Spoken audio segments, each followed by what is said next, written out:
Hallelujah. प्रभु यीशु क्रिस्त में मेरे प्यारे भाई और बहनों, आज हम सन लूकस अध्याय 10 वाक्यांश 38 से आगे पढ़ेंगे। हम सभी मार्था और मरियम के बारे में जानते हैं। सबसे पहले हम वचन को पढ़ेंगे और वचन को समझने की कोशिश करेंगे कि आज परमेश्वर हमसे अपने वचन के द्वारा क्या कहना चाहता है।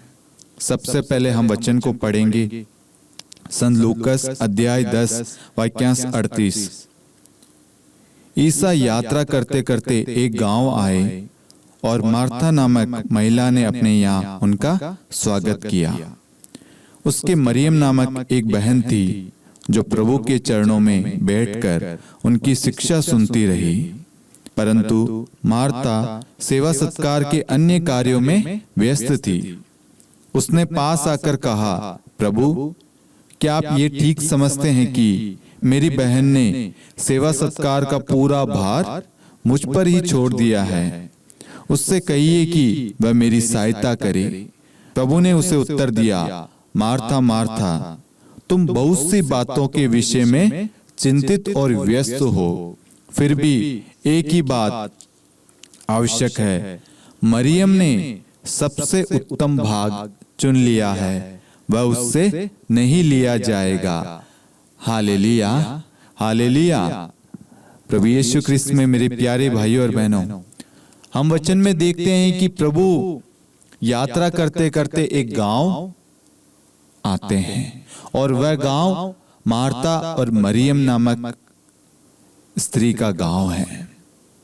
मार्था ने प्रभु का स्वागत किया अपने घर में,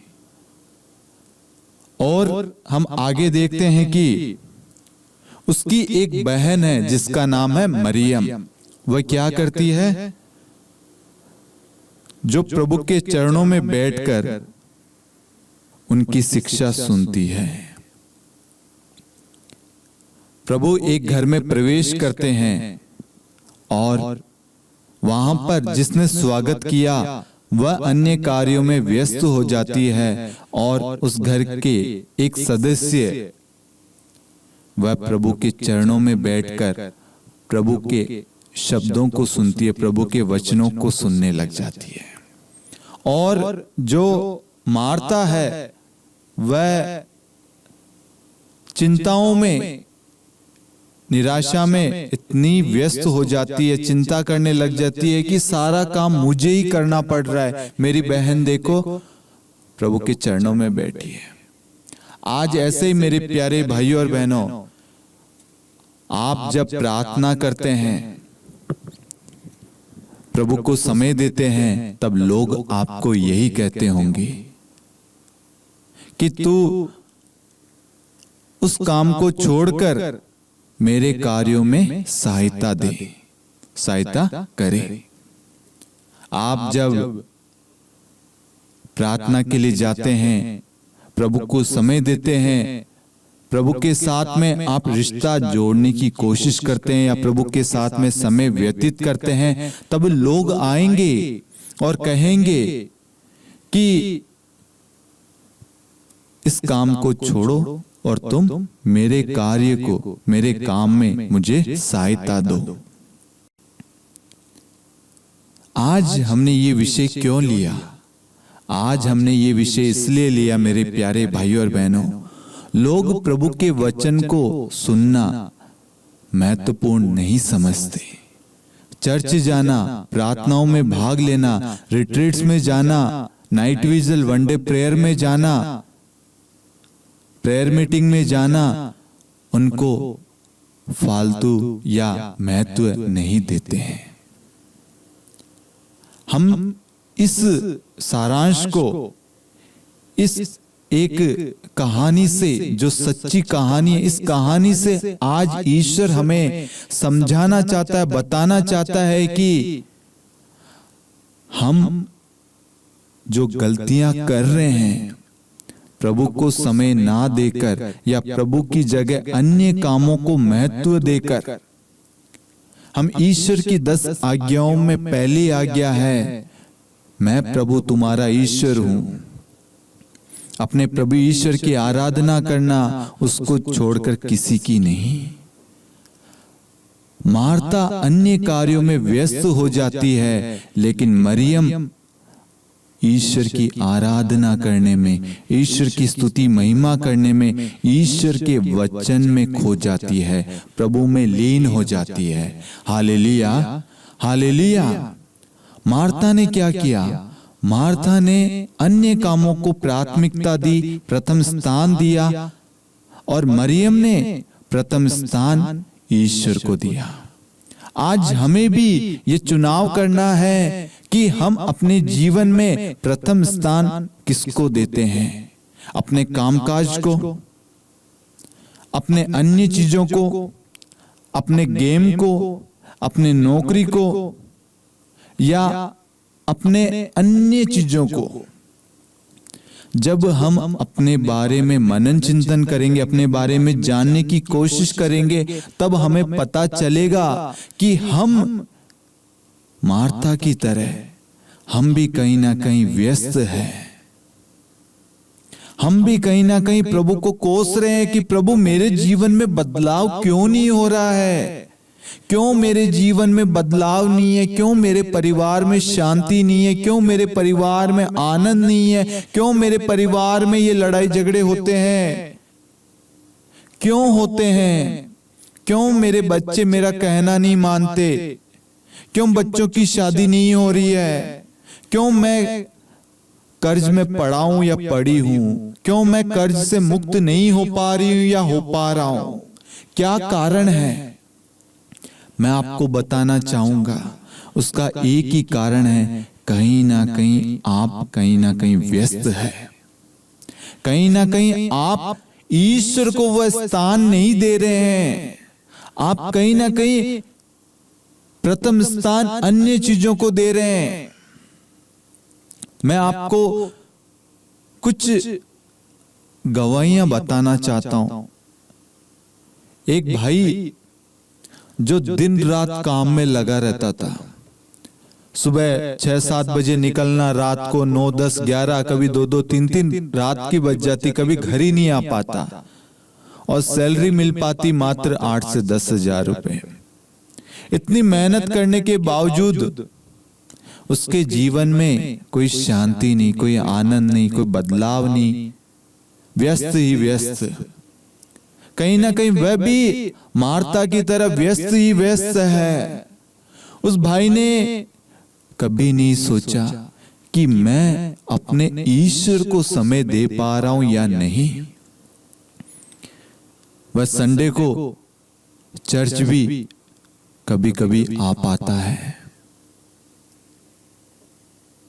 जब आप ईश्वर को प्रथम स्थान नहीं देते हैं, ईश्वर को ईश्वर की नजर से नहीं देखते हैं, अधिकार नहीं देते हैं, महत्व नहीं देते हैं कि मेरा ईश्वर, मेरा परमेश्वर, क्या मैं अपने परमेश्वर की आराधना कर रहा हूं? अपने परमेश्वर को समय दे रहा हूं? अपने परमेश्वर को पहला स्थान दे रहा हूं? हम नहीं सोचते। हम कहीं ना कहीं परमेश्वर को एक साइड और काम काज को एक साइड रखते हैं, और उसमें परमेश्वर को हमेशा हम साइड में रखते हैं, और कामकाज अन्य चीजों को बढ़ावा देते हैं, उनको प्राथमिकता देते हैं, प्रथम स्थान देते हैं। और अंत में जाकर जब उस कार्य में, उस कामकाज में हम असफल हो जाते हैं, विफल हो जाते हैं, निराशा आती है, दुख होता है, फिर हम प्रभु के पास में आते हैं और प्रभु को कोसने लग जाते हैं, प्रभु को कहने लग जाते हैं कि प्रभु तूने मेरी जिंदगी में ऐसा किया, मेरे जीवन में कोई बदलाव नहीं है, मेरा जीवन क्यों नहीं बदल रहा? मैं मेहनत कर रहा हूं, मैं सब कुछ कर रहा हूं, क्यों मेरे जीवन में ऐसा हो रहा है? आज ऐसे बहुत सारे भाई बहन इस प्रार्थना में भाग ले रहे हैं, इस वचन को सुन रहे हैं। मैं आप सबको कहना चाहता हूं, आप एक बार संत लूकस अध्याय 10 वाक्यांश 38 से आप पढ़ना शुरू कीजिए। आप भी देखिए, कहीं ना कहीं आप भी मार्था की तरह कहीं ना कहीं अपने कार्यों में व्यस्त तो नहीं है। आप प्रभु यीशु को ईश्वर तो कहते हैं, लेकिन ईश्वर का दर्जा नहीं देते, ईश्वर की आज्ञाओं का पालन नहीं करते, ईश्वर के वचन पर विश्वास नहीं करते, प्रार्थना नहीं करते, वचन को पढ़ते नहीं है। वचन जो कहता है, वचन जो आदेश देता है, आज्ञाएं देता है, कहीं ना कहीं हम उन आज्ञाओं का उल्लंघन करते हैं। हम सबको ये जानने की जरूरत है, अपने आप को जांचने की जरूरत है, क्या मैं भी उस मार्ता की तरह व्यस्त हूँ? क्या मैं भी प्रभु से दूर हूँ? क्या मैं प्रभु को साइड कर रहा हूँ, प्रभु को वो दर्जा दे रहा हूँ या नहीं दे रही हूँ? Hallelujah, hallelujah. मार्था ने प्रभु यीशु के पास आके क्या कहा कि प्रभु देखिए, मेरी बहन मेरी सहायता नहीं कर रही है, मेरे काम में मदद नहीं कर रही है, वह आपके चरणों में बैठी है। तो प्रभु क्या कहता है? मार्था मार्था, तुम बहुत सी बातों के विषय में चिंतित और व्यस्त हो। आज ईश्वर भी आपको यही कह रहा है, आपके जीवन में बदलाव नहीं होने का कारण है कहीं ना कहीं आप चिंतित और व्यस्त है। कहीं ना कहीं आप प्रभु को प्रथम स्थान नहीं दे रहे हैं, प्रभु को वह जगह नहीं दे रहे हैं, वह अधिकार नहीं दे रहे हैं। प्रभु के वचन पर कहीं ना कहीं आप विश्वास नहीं कर रहे हैं, जिसकी वजह से आपके जीवन में किसी प्रकार का बदलाव नहीं हो पा रहा। यदि आप ईश्वर के बताए हुए मार्ग पर चलते, ईश्वर की आज्ञाओं का पालन करते, आपका जीवन अवश्य बदलता, क्योंकि ईश्वर आपके जीवन में अधिकार लेता, और जब ईश्वर अधिकार लेता है उस परिस्थिति को बदल देता है, और उसे कोई नहीं बदल सकता, उसे और कोई नहीं बदल सकता। आपके दुख को आनंद में सिर्फ यीशु मसीह बदल सकता है, आपके परेशानियों को यीशु मसीह बदल सकता है, आपकी अशांति को शांति में, आपकी निराशा को आशा में, आपकी कमजोरी को आपके ताकत में बदलने वाला सिर्फ एकमात्र खुदा है, वह खुदा है यीशु मसीह। Hallelujah, hallelujah. हाँ मेरे प्यारे भाइयों और बहनों, हमें सन लूकास अध्याय 10 वाक्यांश 38 से लेकर जब हम पढ़ते हैं, हमें समझ में आता है कि कहीं ना कहीं हम भी उस मार्ता की तरह व्यस्त हैं। ये हमें समझ में आ गया कि हम कहीं ना कहीं अन्य चीजों में खोए हुए हैं, भटके हुए हैं, चिंतित है, व्यस्त है। लेकिन प्रभु क्या कहता है आगे? फिर भी एक ही बात आवश्यक है, मरियम ने सबसे उत्तम भाग चुन लिया है, वह उससे नहीं लिया जाएगा। Hallelujah, hallelujah. इन सारी बातों में एक ही बात है, आवश्यक है, वह बात है कि मरियम ने सबसे उत्तम भाग चुन लिया है, वह उससे नहीं लिया जाएगा। Hallelujah, hallelujah. मरियम ने क्या किया? जैसे प्रभु आए, प्रभु के चरणों में बैठ गई, प्रभु के करीब बैठ गई। वह जानती है कि प्रभु के शब्द में, प्रभु के वचन में, प्रभु में ही अनंत जीवन है। समस्त सृष्टि की रचना प्रभु यीशु ने की है, परमेश्वर ने की है, पिता परमेश्वर ने की है। और सारी चीजें कहां से मिलती है? सारी आशीषें, सारा अनुग्रह, कृपाएं, सब कुछ ईश्वर से। और ईश्वर के पास जब हम जाते हैं, ईश्वर से लिपट जाते हैं, ईश्वर के वचन में खो जाते हैं, ईश्वर को समय देते हैं, तब क्या होता है? ईश्वर आशीषें, अनुग्रह, प्रेम, आनंद, कृपाएं, अभिषेक हमारे जीवन में बरसाता है। Hallelujah, hallelujah. मरियम ने क्या किया? मरियम ने सबसे उत्तम भाग चुना। आज प्रभु हमसे पूछता है कि बेटा और बेटी, तुम अपने जीवन में सबसे उत्तम भाग चुनना चाहते हो? Hallelujah, hallelujah. प्रभु आपके सामने एक सवाल रखता है, क्या तुम अपने जीवन में एक उत्तम भाग चुनना चाहते हो? क्यों पूछ रहा है? क्योंकि आज से पहले, इस प्रार्थना से पहले, इस वचन को सुनने से पहले कहीं ना कहीं आपने जो उत्तम भाग समझ के चुना हुआ था, जिसके पीछे आप भाग रहे थे, जिसके पीछे आप दौड़ रहे थे, वह कहीं ना कहीं ईश्वर की ओर से नहीं है, वह कहीं ना कहीं शैतान की ओर से है। हमें भी उस मरियम के समान, मरियम की तरह ईश्वर से लिपटने की जरूरत है, ईश्वर के प्रांगण में जाने की जरूरत है, ईश्वर के वचन को पढ़ने की जरूरत है, प्रार्थना करने की जरूरत है, ताकि ईश्वर हमें आशीष दे, कृपाएं दे, प्रेम दे, प्रार्थनाओं में आगे बढ़ने की प्रेरणा दे, हमें मजबूताई दे, हमें आनंद दे, हौसला दे, बल दे। सब कुछ ईश्वर देता है। और जो ये सोचते हैं कि प्रार्थनाओं में भाग लेने से, रिट्रीट में जाने से, चर्च जाने से, संगति करने से क्या लाभ होता है, ये सब बकवास है, फालतू है। मैं आपको कहना चाहूंगा मेरे प्यारे भाइयों और बहनों, प्रभु का वचन आज इन सारी धारणाओं का, जो गलत धारणाएं हैं, उनका खंडन करती है वचन के द्वारा।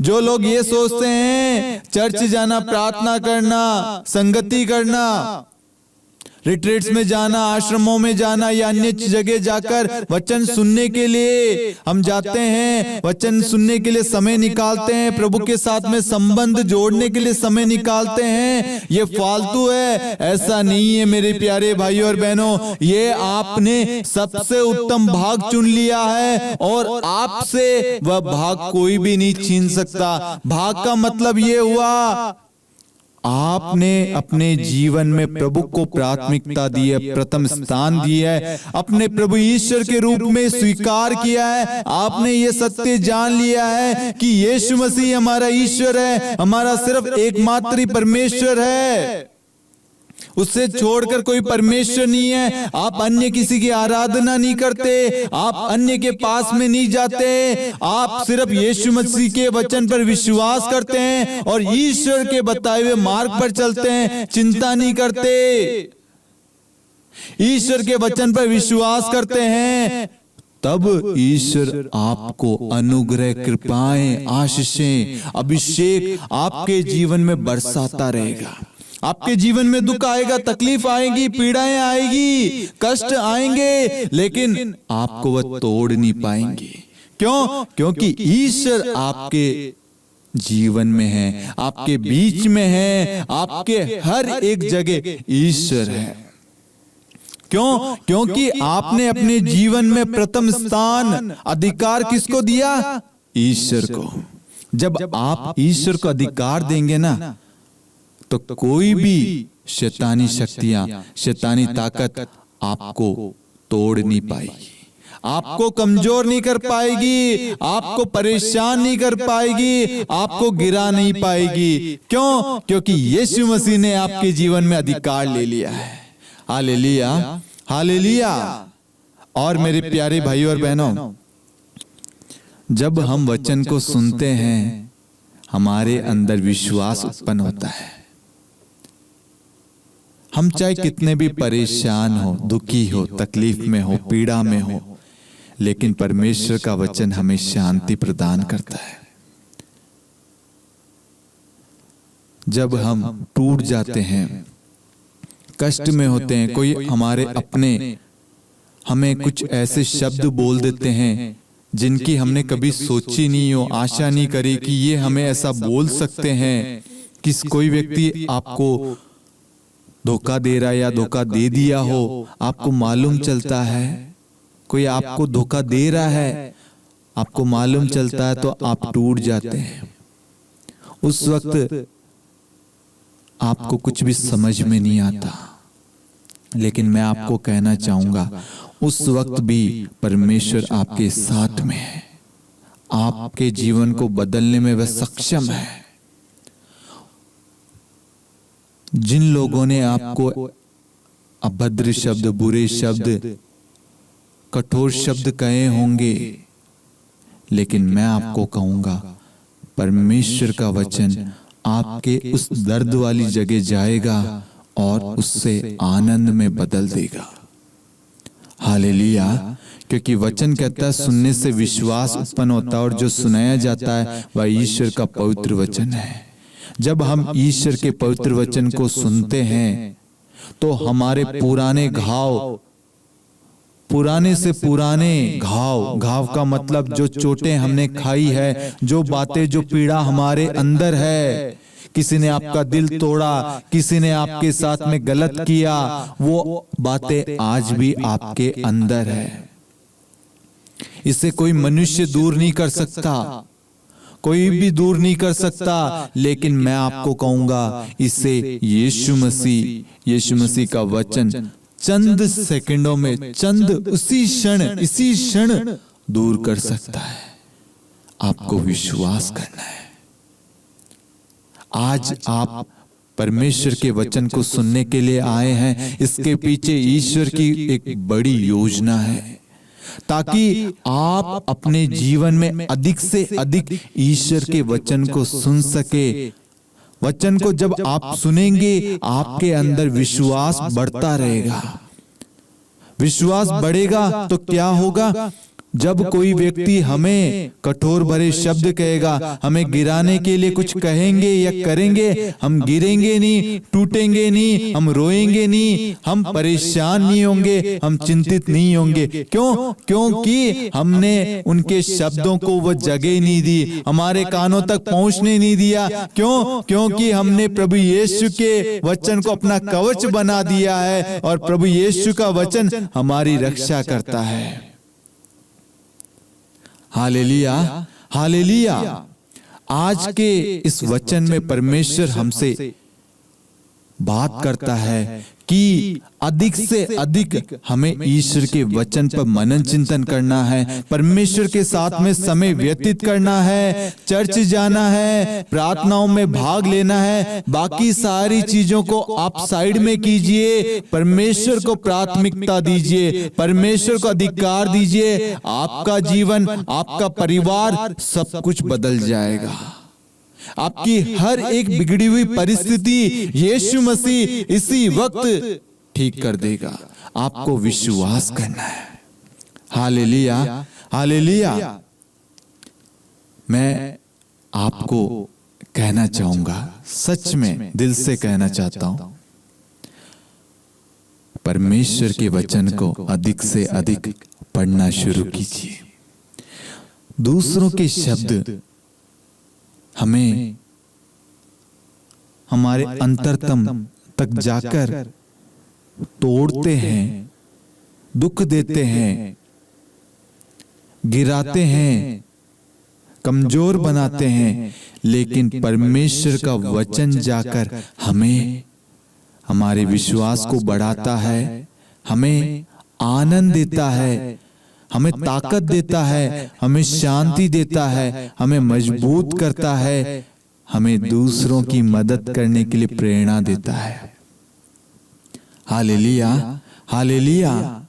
जब आप परमेश्वर के वचन को अधिक से अधिक सुनते हैं, पढ़ते हैं, तब आपके इर्द गिर्द परमेश्वर का वचन कार्य करता है। परमेश्वर के दूत वहां पर एक्टिवेट हो जाते हैं। Hallelujah, hallelujah. यदि आप अपने जीवन में बदलाव लाना चाहते हैं, अपने परिवार में बदलाव लाना चाहते हैं, आज से, इसी वक्त से अपने जीवन में, अपने परिवार में वचन पढ़ना, वचन बोलना शुरू कीजिए। वचन को अधिकार के साथ में बोलना शुरू कीजिए। वचन पर विश्वास कीजिए। जब आप वचन पर विश्वास करते हैं, विश्वास के साथ आप घोषणा करेंगे, प्रार्थना करेंगे, वहां पर परमेश्वर का वचन, परमेश्वर कार्य करेगा। आमीन, आमीन।